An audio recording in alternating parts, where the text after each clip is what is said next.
On today's episode of the Film Room, we're going to be taking a look at New England Patriots quarterback Jarrett Stidham, who last saw meaningful action last season in Week 3 against the New York Jets, where he threw this pick six to Jamal Adams. But now he seems poised to take over the starting quarterback role for the Patriots in 2020. So that play is going to be on a lot of people's minds for the next X amount of months as we head towards the next NFL season. And today in this episode of the Film Room, I sort of wanted to talk about somebody who wasn't drafted this year but was drafted last year, because we find ourselves in a unique position for the first time in 20 years where we're going to be talking about who's going to be the starting quarterback for the New England Patriots. And we've entered unknown territory. So it appears after a very quiet offseason by the New England Patriots, not much action in free agency, not much action in the draft. Probably their two biggest offseason headlines so far have been Tom Brady is no longer a Patriot, and Rob Gronkowski has come out of retirement to be traded to Tom Brady's new team. So it's an interesting time to be a football fan, because if you're like me, you have just been suffering at the hands of this dynasty for the better part of 2 decades. But primarily the focus today, what I wanted to be on, was Jarrett Stidham himself, and I thought we would take a look at why the Patriots and Bill Belichick himself seem to think that this kid is the future, and the future is now. It's pretty easy to pick on this. It's easy to pick on and make fun of the unknown. We don't know a lot about what's going to happen with Jordan Love in Green Bay. That's why that draft pick was very easy to make jokes about. This is probably pretty easy to make jokes about too, but from what I'm seeing, some beat writers have been saying that, it's no joke that they didn't draft a quarterback. It's no joke they didn't bring one in free agency. Stidham is the guy. And some of the Patriots fans I've talked to seem to be okay with that. So I was like, I don't really know a lot about this kid, so let's dive into what he is and what he's about. So just to get some, logistics out of the way, he was drafted in the 4th round, pick 131 overall in the 2019 draft. Spent 2 years at Auburn, 1 year at Baylor, where he was originally recruited and then transferred after the university came under some scandal. He finished his career in the NCAA with 7,217 total passing yards, 48 touchdowns, 13 interceptions, 64.3 completion percentage for his career. That was brought down a little bit in his senior year, where he only completed 60% of his passes. His previous seasons had been 66 and 68%. At the NFL Combine, he received a combine grade of 6.1, and according to the NFL Combine's website, that is a grade worthy of the denomination of, quote, good backup, potential starter. I paraphrased a little bit. I think it was good backup who could become a starter. So I've just shortened it, basically. So that's basically the rundown on Jarrett Stidham from a logistical standpoint. In a moment, we're going to flip over to the film, and I'm going to talk about what I like about this guy after I've been watching it.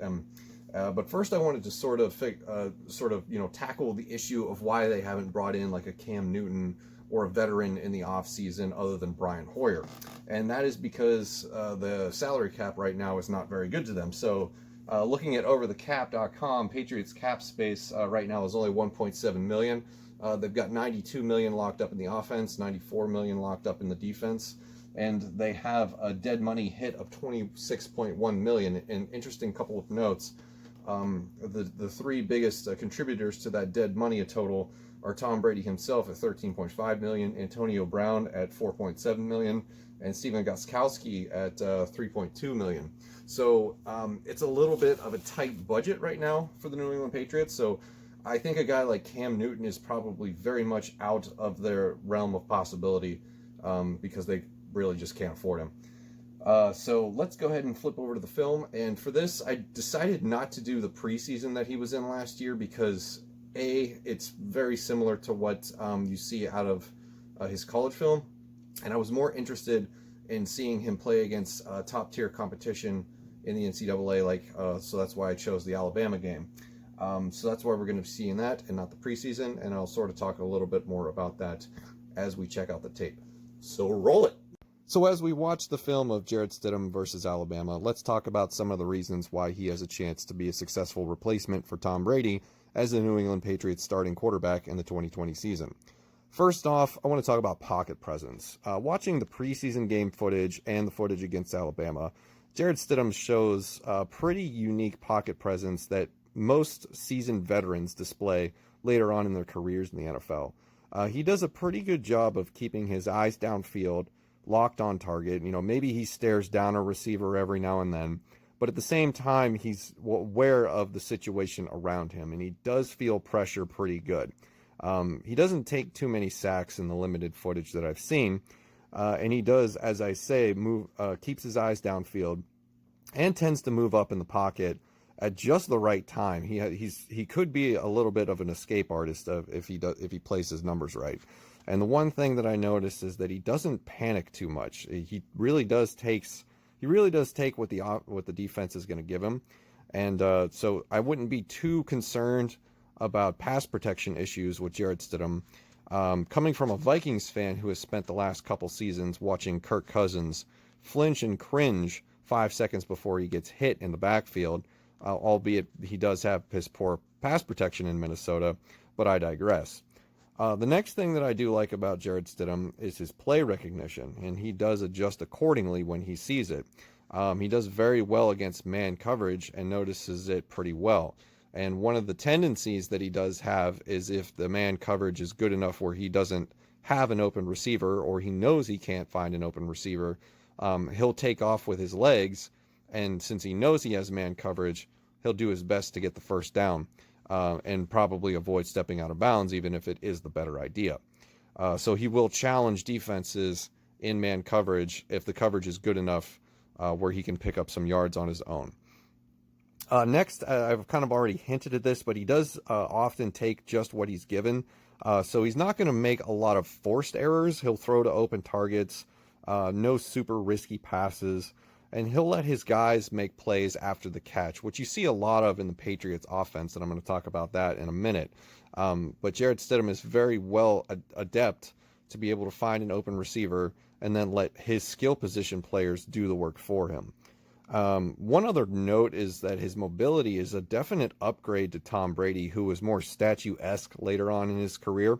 If you remember sort of the attempted, what I guess you would call it, the Philly special, the play anointed by Nick Foles in the Super Bowl. But if you remember the time that the Patriots attempted that, where it was just out of his reach, it kind of makes you feel like Jarrett Stidham is already an immediate upgrade in that department, where he's going to be able to extend plays with his legs. And as an addition to that, the play action capabilities that he has with that mobility is just going to make him even a little bit better at the next level. And I think it's more important these days, at least in today's NFL, to have a quarterback who has a little bit of a mobility. Now, he's not a running quarterback per se, where it's not going to be his first read option like Lamar Jackson or a Michael Vick. But he has enough mobility like an Andrew Luck or maybe just a little hair lower than an Aaron Rodgers to be able to make plays on the ground, extend plays, and wait until a receiver gets open. So I think he'll be very, very, very, very good in play action, and I expect the Patriots to run that quite a bit. And speaking of, we'll move on to the last point that I have here that I wanted to talk about, is I believe that he's going to fit the New England offense pretty well. If you know anything about me, I think the New England offense is very, very well designed to benefit a quarterback. And we've seen this before. If you look at the past history of the quarterbacks in New England, Bill Belichick is not afraid to draft quarterbacks and try them out. And he's had pretty good success since Tom Brady with Jimmy Garoppolo and Jacoby Brissett, and now Jarrett Stidham, who is his next project.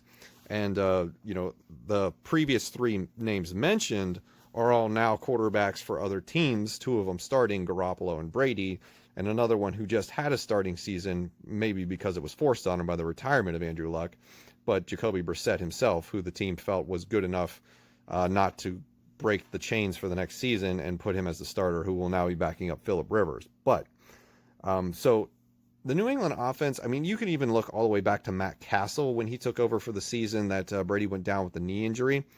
You can even take a look at that, and they still finished a 10-6 season under Matt Castle, who then went on to become the starter for the Chiefs for a number of years.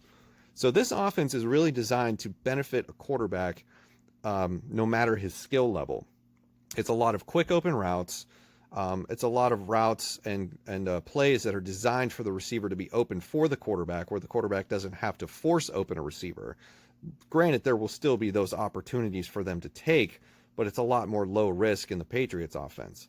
And then, of course, you also have all of the passes that are 10 yards or less, comeback routes, and you have all of the plays that they do in the flats. And James White will probably be Jarrett Stidham's best friend in the passing game, much like Tom Brady was with James White for the past 2 seasons. So I don't expect really much of the offense to change a whole lot, because Jarrett Stidham is probably just about a carbon copy of Tom Brady, if you will, maybe with a little bit more mobility. And I know that's kind of a crazy statement to make, because Tom Brady is absolutely going to be in the Hall of Fame given his pedigree. But you got to look at this from a standpoint where Jarrett Stidham is going to be able to come in and immediately take over, because the offense is catered to a similar skill set. So I do think that Jarrett Stidham is going to be able to be successful in this league, and I do think the Patriots are not taking as big of a gamble as a lot of people may think from an outsider's perspective. If they really felt like they needed to get a better quarterback than Jarrett Stidham, they would have. And I think the only reason they brought back Brian Hoyer was because he's familiar with the franchise, and he'll be able to tutor him and play in an emergency. And that is my take on Jarrett Stidham, your new New England Patriots starting quarterback.